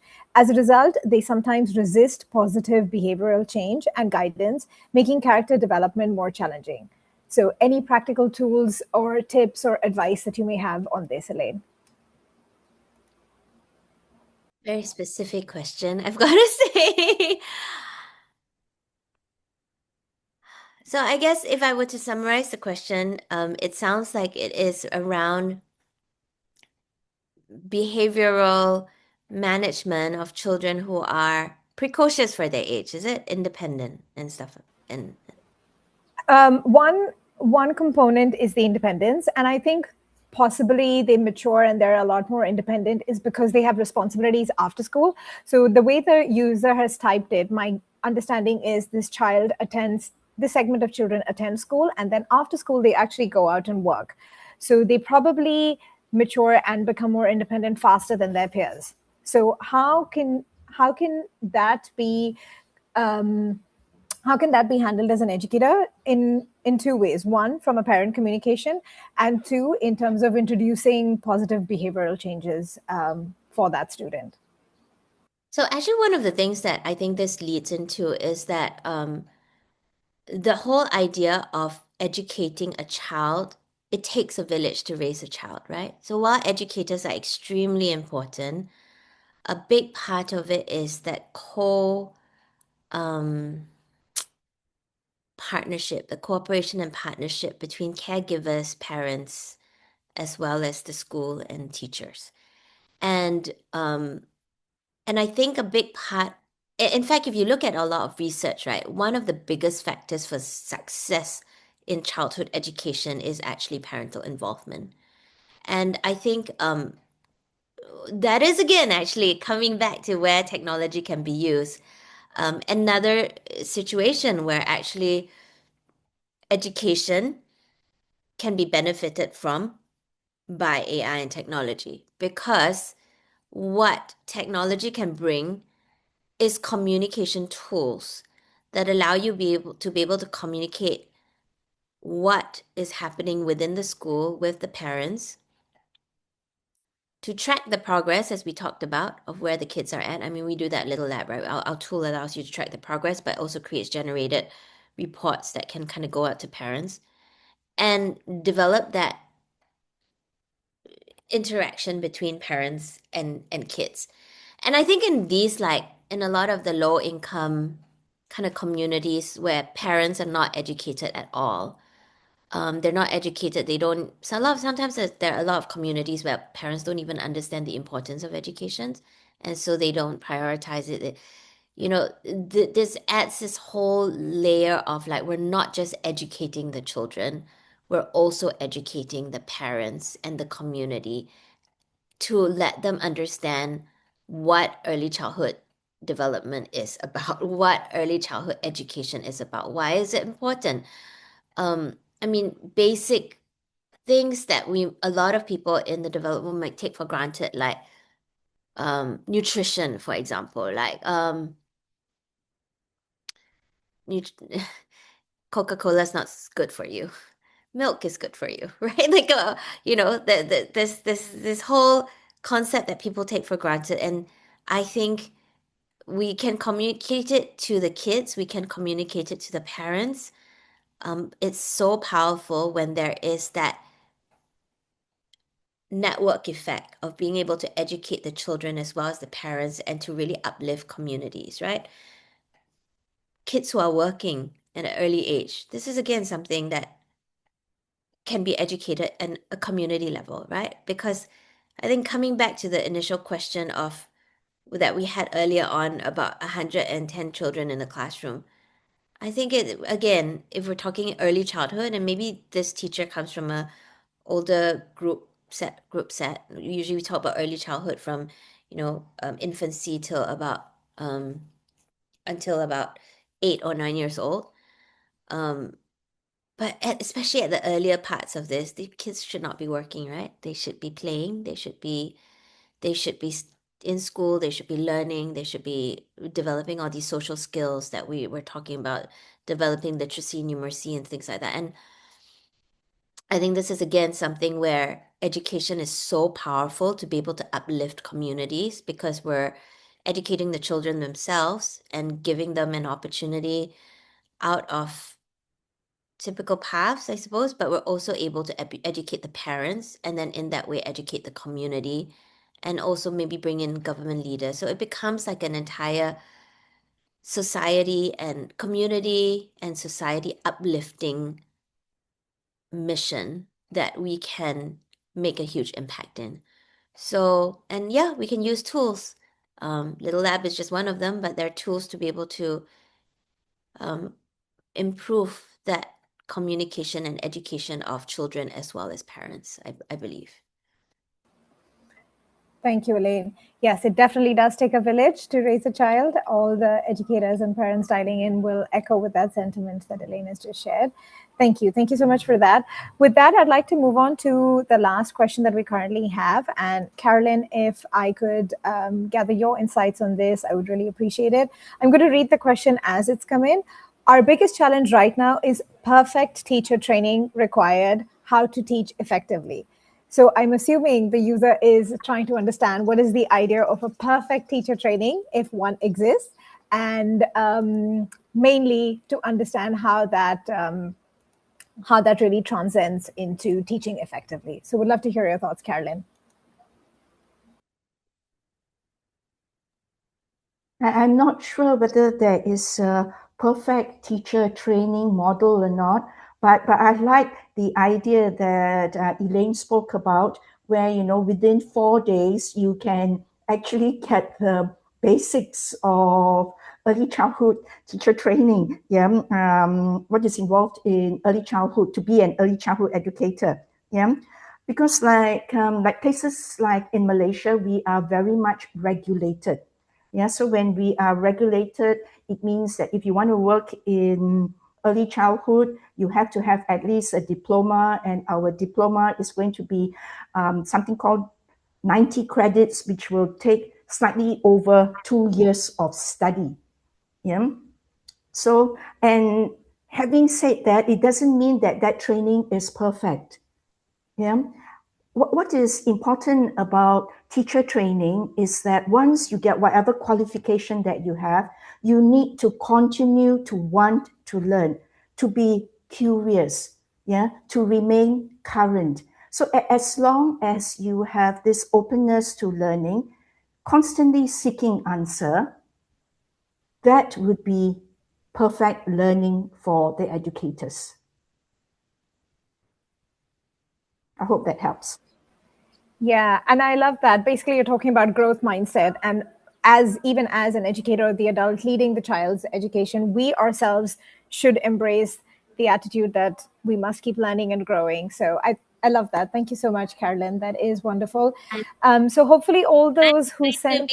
I'm going to be naughty here and say that I actually, we have set out to create the perfect teacher training academy that is quick, efficient, but really to the point. I think one of the things that we really, really believe in, and when we set out to create TTA, and I'm not the brains behind this. I mean, my group of educators, Elizabeth, for example, with her immense knowledge, has spearheaded a lot of this. But we really wanted it to, I think that there's a lot of teacher training that is extremely academic, meaning a lot of it is like teaching you principles, pedagogies, things like that. But how do you actually apply it within the classroom is a very different point of view. And so to me, getting certified, getting a diploma, getting one of these things to learn a bunch of academic jargon, lingo, theory, principles, and taking out often years of a teacher's time to be able to gain that is not productive for what we really believe education needs to be about. Because if it's really about understanding the children, know your children, like Liz talked about, if it's really about facilitating learning within the context of your framework, then all of that is actually not relevant, right? So when we created TTA, it really was to condense what is the key things that you need to know within that classroom. What if you really distill it down, pull out the most important things that you as an educator or you as a school owner want your educators and your teachers to really have to apply within their context in their classroom. What will we be? And we have managed to pull it down and condense it into that's why it can be done in 4 days, because we can condense it that way into what's truly relevant. And I love the way that Liz has also kind of created the TTA, because the feedback that we get is that it is so relevant and practical, because it's not a one-sided training. We don't train you by just giving you a list of things that you study or like materials. It's a very, very interactive. Our cohorts, they have live sessions where you are sharing, the teachers are sharing what their challenges on the ground are, and our trainers are actually speaking directly to answer those.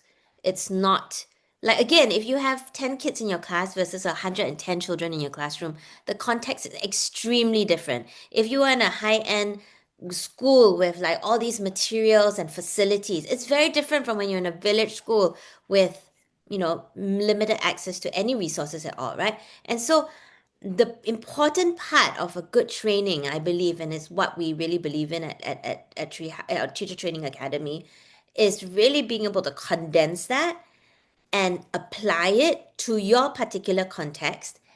And you tell us, we listen, what is your context? What is your challenge? What is your problem on the ground? And then think about what is part of a training, what you're learning, how does that apply, and how do we solve your challenge on the ground? And I think that's the way that teacher training should be. It should not be 1 year of like academic learning. It should be real, practical addressing of your problems and distilling it down, because you're so busy and time heavy already, distilling into what you truly, truly need. And you get a certificate with it. And we're very proud of our certificate. because we believe that you come out not with a intellectual understanding of education, but a true understanding of how you can apply it in your classroom. So I am biased, obviously. However, I really, I really do believe, we've brought in some of the best experts to create something that's made by teachers for teachers, by educators for educators, to really change early childhood education. So hopefully, if anyone's interested to find out more, please reach out to us. Final plug. Thank you, Elaine, and thanks, Carolyn, for sharing that. Appreciate it. So with that, what I would like to do is I'd just like to open the floor for any other questions that anyone may have. Please do not hesitate. Please do not feel shy. Just drop it in the chat here or send us an email. We would love to answer any questions that you have right now or anything that comes to your mind as you unpack everything that has been discussed today. So we'll just give it a minute or so just in case if anybody has any last minute questions or thoughts that they wanted to share before we move towards wrapping up.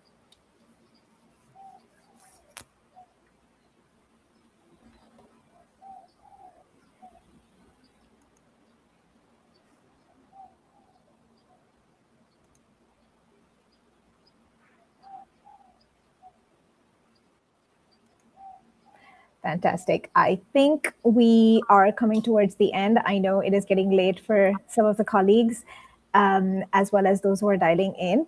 So I just wanted to once again sincerely thank all our panelists today. I know the rule is ladies first, but I'm going to start with the gentleman on the panel. Bilal, thank you so much for dialing in from Pakistan. Really appreciate it.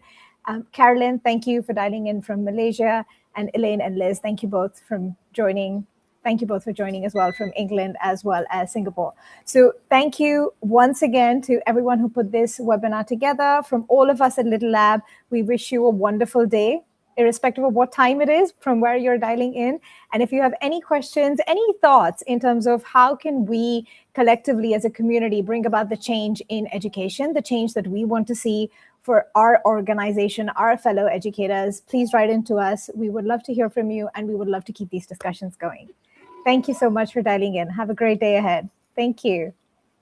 Thank you. Thank Bye-bye. you. Bye-bye.